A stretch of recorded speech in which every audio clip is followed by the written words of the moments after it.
पाणी मामले ते पंजाब सिंध सां ज़्यादती न पर ज़ुल्म करे रहियो आहे ऐं सिंध हुकूमत हेणी ऐं संदन हवारी बणियल आहे। अहिड़नि ख़्यालनि जो इज़हार पाणी माहिर ऐं अॻूणो आपाशी सेक्रेटरी ख़ालिद हैदर मेमण HRDS पारां कोठायल हिकु सेमिनार में कयो। दरावड़ न्यूज़ सां ॻाल्हाईंदे हुन वधीक चयो त सिंध जो पाणी पंजाब दीना दास्ती चोरी करे रहियो आहे ऐं सिंध हुकूमत न रुगो लाइल्म आहे पर एॾे वॾे मसइले तां ला ताल्लुक़ बि बणियल आहे। ख़ालिद मेमण चयो त गॾियल मुफ़ादनि वारे इदारे CCI रुगो सिंध जा हक़ गज़ब करण लाइ कमु करे रहियो आहे, छाकाणि त CCI मां सिंध खे को बि फ़ाइदो नाहे रसियो ऐं न ई सिंध जी का दांह वरनाई वई आहे।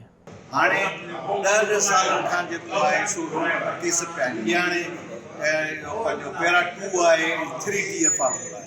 हाणे इन ते अलाए 18 साल खां जेको आहे हाणे CCI फैसलो थी करे, हालांकि उन जे जो अटॉर्नी जनरल मंसूर खान हो उन में लिखी हो त कानूनी जेको आहे वाटर डिस्ट्रीब्यूशन जेका पैरा 2 जे तहत थी त उहा कोन थी जेका आहे। हाणे अॼु ॾींहं ते उहो 3 टीयर था इस्तेमालु कनि।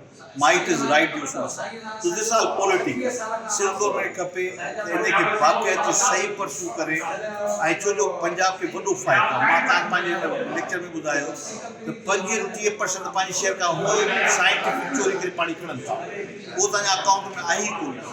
वरी जेको ॿियो पाणी जेको आहे सो इहो जेको 3 टीयर फार्मूला आहे इन में असांखे सारा 5 मिलियन एकड़ घटि आहे, माना 15% असां पंहिंजी शेयर खां पाणी घटि खणंदासीं।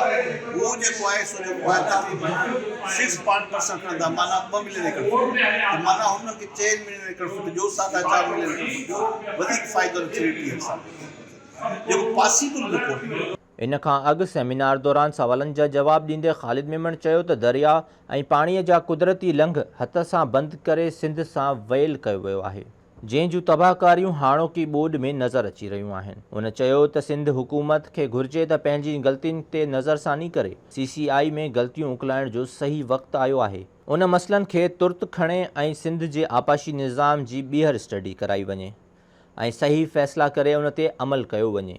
ॿी सूरत में 2010 ऐं 2022 वारी सूरतयाल खां वधीक नुक़सान खणणा पवंदा।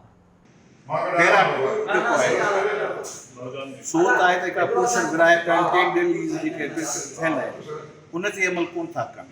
हीअ चिंता जेको हिस्टोरिकल खां पाणी मथे ईंदो 114 मिलियन खां पाणी वधीक ईंदो पोइ तव्हां पैरा डिस्ट्रीब्यूट कयो। अदरवाइज जेको तव्हां असांजे फार्मूला ते कयो जेको कंहिं वाटर रिकॉर्ड में कोन्हे, कंहिं एग्रीमेंट कोन्हे, इहो हिकिड़ो गैर कानूनी आहे, गुंडागर्दी आहे ऐं जेको आहे सो ग़लति आहे। सिंध गवर्नमेंट हिन में CCI में केस पियो आहे। हीउ वक़्तु आहे जेकॾहिं हिन दौर में बि जेकर हू पंहिंजो इहो न कराए सघिया जेके पेंडिंग इशूज़ आहिनि, कोर इशूज़ रिलेटेड CCI सां या IRSA सां या के ॿिया के इहे जेके मां सिंध गवर्नमेंट महिरबानी करे जेतिरो थी सघे इनखे जल्द रिज़ॉल्व कयो। ऐं मेरिट ते आहिनि, असां ग़लति कोन था कयूं।